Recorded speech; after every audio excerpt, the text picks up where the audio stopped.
डूंगरपुर जिले से भारत आदिवासी पार्टी के सांसद राजकुमार रोत को सोशल मीडिया पर बीते दिनों जान से मारने की धमकी मिली थी।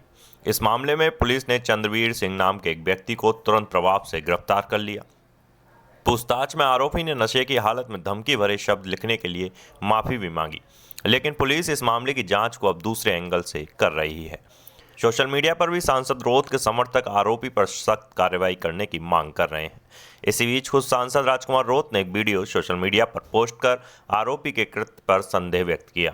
सांसद रोत ने वीडियो के साथ कैप्शन में लिखा, हाल ही में उदयपुर में आयोजित लाइव प्रेस कॉन्फ्रेंस के दौरान चंद्रवीर सिंह नामक व्यक्ति द्वारा फेसबुक लाइव में आकर मुझे अभद्र भाषा में गालियां देने एवं मेरी हत्या करवाने के लिए 1 करोड़ रुपए इनाम की घोषणा की थी, जिसमें संबंधित व्यक्ति की गिरफ्तारी हुई है। फिर भी मुझे पूर्णतः संदेह है कि इस प्रकरण में केवल एक व्यक्ति नहीं बल्कि अन्य लोगों की भी संलिप्तता हो सकती है। मेरी प्रशासन से मांग है कि इसमें शामिल सभी व्यक्तियों की पहचान कर इसके पीछे की वजह और षड्यंत्र का पूरा पता लगाया जाए। जोहार साथियों, आप सभी भली भांति अवगत हैं कि पिछले कुछ दिनों पूर्व मुझे जान से मारने की धमकी दी गई थी, मां बहन की गालियां दी गई थी और कोई गोली मारेगा इसको 1 करोड़ रुपया इनाम तक की घोषणा किसी असामाजिक तत्व द्वारा की गई थी। इसमें सभी साथी आज कल से मुझे कॉल कर रहे हैं कि इसमें क्या हुआ क्या नहीं हुआ। पुलिस प्रशासन ने इस आईडी को ट्रेस किया और उस आईडी को ट्रेस करने के बाद उस व्यक्ति तक पहुंचे और वो व्यक्ति चंद्रवीर सिंह करके गढ़ी विधानसभा क्षेत्र के अंदर बाईकागढ़ा जो ग्राम पंचायत है वहां का निकला। और जो मैंने और प्रशासन का हमारा जो शुरुआती दृष्टिकोण था कि कोई मतलब जवान आदमी या कहे कि इस तरह का कोई लड़का इस तरह का कोई होगा, लेकिन इस घटना में जो गिरफ्तार हुआ है चंद्रवीर सिंह 65 साल की उम्र का व्यक्ति है, जो मेरी बात करें तो दादाजी की उम्र का व्यक्ति है। और प्रशासन के अधिकारियों से मेरी बात हुई है कि जिस तरीके से उसने लिखा था, उसने आप सभी भली भांति जानते हैं कि अपने इलाके के अंदर कौन नेता कौन सी पार्टी किस तरीके पे हमारे पे झूठे आरोप लगाती है, उसी वे में उसने जैसे कि कहा कि ये क्रिश्चियन है, ये अमेरिका मतलब बाहरी तत्व है, मां बहन की गालियां दी और अंत में उनको मुझे मारने की और सुपारी देने तक की बात की। तो आप सभी भली बातें हैं कि इस तरह की बातें कौन सी पार्टी और कौन से नेता बोलते हैं। मैं इन चीजों पे इनका नाम नहीं लेना चाहूंगा। अगर यही बात इसी तरह का किसी भाजपा के नेता सत्ताधारी जो लोग हैं इनके लिए किसी ने कुछ बोला हो तो ये नंगा नाच करते पूरे उदयपुर संभाग में। आप सभी भली बातें जानते, पहले भी हुआ था, एक व्यक्ति के द्वारा कहा गया था कि वाड़िया उठा देंगे। चुनावी माहौल में कहते हैं वाड़िया उठाना कोई धमकी नहीं होती है। मैंने खुद ने कहा था कि रगड़ा मतलब पॉलिटिकली वैचारिक रूप से रगड़ा निकाले, ऐसे कमेंट पे भी मुकदमा दर्ज करके गिरफ्तार किया था। तो ये जो मामला है एक अलग टाइप का मामला है, संदिग्ध मामला है। और मुझे जहां तक आभास मतलब मुझे जो असमंजस्य की स्थिति है कि 65 साल की उम्र का व्यक्ति फेसबुक पे इस तरह से लिखना और डिलीट करना और कहा जा रहा है कि मैं दारू के नशे में दूध था। मैंने क्या लिखा मुझे नहीं पता है और मैं उनको जानता भी नहीं हूं। मतलब मुझे जानता नहीं है तो मेरे बारे में आकलन कैसे किया इस तरह से ये। और जहां तक हमें जो अज्ञात सूत्रों से पता चला है कि ये व्यक्ति अकेला नहीं था, उस व्यक्ति के साथ 3-4 लोग और बैठे हुए थे, पार्टी कर रहे थे। उसमें कुछ पॉलिटिकली लोग घराने से भी लोग हैं, कुछ ये भी आया है कि कोई पुलिस प्रशासन का भी व्यक्ति है जिसका इसके अंदर इन्वॉल्वेशन है या उसका मोटिवेशन है, उसको कहे कि मतलब चढ़ाने का काम या उसको उकसाने का काम भी ऐसे लोगों ने किया है। तो पुलिस प्रशासन के अधिकारियों से मेरा अनुरोध है कि उस व्यक्ति को गिरफ्तार करके खानापूर्ति नहीं करे। ये व्यक्ति कमेंट किया, मेरी जो कहे कि मैंने जो प्रेस कॉन्फ्रेंस की थी 7 तारीख को, प्रेस कॉन्फ्रेंस मैंने सुबह 11 बजे की थी, 11 साढ़े 11 बजे। अगर प्रेस कॉन्फ्रेंस के दौरान ही इसने ट्वीट किया है तो आप सभी जानते हैं कि सुबह 11 बजे 65 साल की उम्र वाला व्यक्ति कैसे बिल्कुल शराब के नशे में धुन हो सकता है।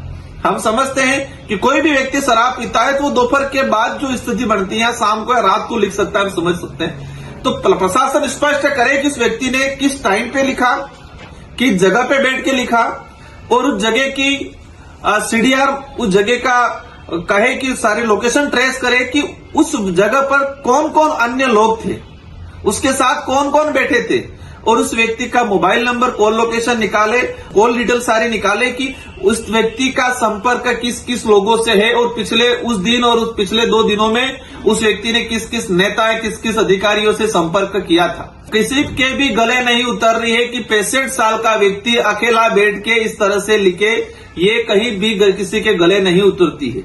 इसके साथ कौन लोग बैठे थे वो तो पट्टी पढ़ाया होगा। अगर उसने लिख भी दिया था तो 65 साल का आदमी अचानक यहां से भाग के सुनने में आया कि मध्य प्रदेश मुंबई की तरफ चला गया, तो मेरा जहां तक मानना है वो भागा नहीं, उसको भगाया गया। और भगाने वाले वो लोग थे जिसको इसको उकसाने वाले थे, उसके साथ में बैठ के लिखने वाले या खुद लिखने वाले या लिखाने वाले लोग थे। ऐसे लोगों की भी गहनता से जांच होनी चाहिए। अगर इस व्यक्ति अकेले को खाना पूर्ति करके आप इसको मैं तो कहता हूं दादाजी क्या उम्र है, मुझे भी मतलब कहे कि दया टाइप, लेकिन इस व्यक्ति के पीछे कौन चेहरे हैं, किसका हाथ था, ये जानने की जरूरत है। गहनता से जांच होनी चाहिए। मैं मीडिया के साथियों के माध्यम से शासन प्रशासन से अनुरोध करना चाहूंगा कि ये हरकतें फिर कोई कर सकता है और हरकतें ही नहीं, कभी कोई हादसा भी कर सकता है। तो इसके पीछे कौन लोग थे, इनके सबकी सीडीआर, उस व्यक्ति की सीडीआर मंगाई जाए, उसका कॉल लोकेशन उस समय कहां था और पुलिस पर अधिकारी किस टाइम पे लिखा, किस जगह पे बैठ के लिखा, और उसकी कॉल लोकेशन, कॉल डिटेल सार्वजनिक करे और एज ए परिवादी के रूप में मुझे भी अवगत कराए।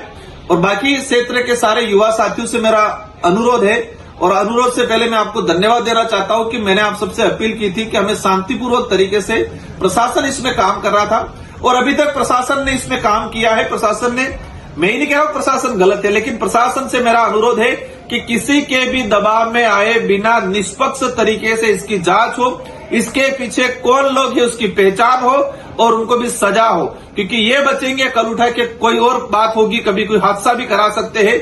इसलिए इनकी तह तक जाए। ऐसे यहां तक सुनने में आ रहा है बांसवाड़ा जिले के अंदर 2017 में कुछ दंगे हुए थे, हिंदू मुस्लिम के दंगे कराए थे। कुछ ऐसे पुलिसकर्मी थे जिन्होंने जानबूझकर माहौल क्रिएट किया था, वहां कुछ गलत चीजें, विस्फोटक चीजें रखवाई थी, कुछ आपस में समुदाय में भिड़ाया था, अपना वो कहते गैलेंट्री प्रमोशन लेने के लिए, प्रमोशन के चक्कर में इस तरह से। तो ऐसे लोग भी इसमें सम्मिलित है, ऐसी जानकारी आई है। तो अधिकारियों से मेरा अनुरोध है कि इनकी गहनता से जांच हो और कार्रवाई करें, निष्पक्ष रूप से किसी के दबाव में नहीं आए। और सारे युवा साथियों से भी मेरा अनुरोध है कि सभी शांतिपूर्वक शांति बनाए रखें।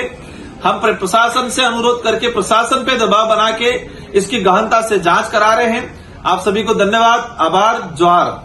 बताते चलें कि 65 वर्षीय आरोपी चंद्रवीर सिंह ने सांसद राजकुमार रोत के फेसबुक लाइव के दौरान आपत्तिजनक शब्दों का प्रयोग करते हुए हिंसा भड़काने जैसी टिप्पणी की थी। उसने कमेंट में लिखा था कि हमारे राजस्थान के अंदर सर्व समाज मिलजुल कर रहता था। इसने यानी राजकुमार रोत ने, जो क्रिश्चियन है और अमेरिका से आया है, इसने राजस्थान को बिगाड़ दिया। आरोपी ने आगे लिखा कि जो भी इसके सिर पर गोली मारेगा उसे मैं 1 करोड़ इनाम में दूंगा। आरोपी ने सांसद को फेसबुक लाइव वीडियो कमेंट में भद्दी गालियां दी, जिसमें सांसद की मां का अपमान भी शामिल है। जैसे ही रोत की नज़र इस कमेंट पर पड़ी तो वे आग बबूला हो गए और तुरंत इसकी जानकारी अपने सोशल हैंडल्स पर दी और पुलिस महानिदेशक को पत्र लिखकर कार्रवाई करने की मांग की। फिलहाल पुलिस इस पूरे मामले की जांच कर रही है और ये पता लगाने की कोशिश में है कि आरोपी ने यह सब किसी व्यक्तिगत कारण से किया या इसके पीछे किसी राजनीतिक संगठन की साजिश है। सांसद राजकुमार रोत ने अपने समर्थकों से अपील की कि वे इस घटना को लेकर धैर्य और संयम बनाए रखें तथा प्रशासन पर भरोसा रखें। उन्होंने कहा कि यह मामला केवल व्यक्ति के बयान का नहीं बल्कि लोकतंत्र की आवाज़ को दबाने की कोशिश है, इसलिए इस पर निष्पक्ष और गहराई से जांच होना जरूरी है। सांसद राजकुमार रोत ने एक बार फिर दोहराया कि वे आदिवासी समाज के अधिकारों के लिए लड़ते रहेंगे और किसी भी धमकी या दबाव से पीछे नहीं हटेंगे। खबर के बारे में अपने विचार हमें कमेंट बॉक्स में लिखें। वीडियो पसंद आया हो तो इसे लाइक करें, शेयर करें और चैनल को सब्सक्राइब करें।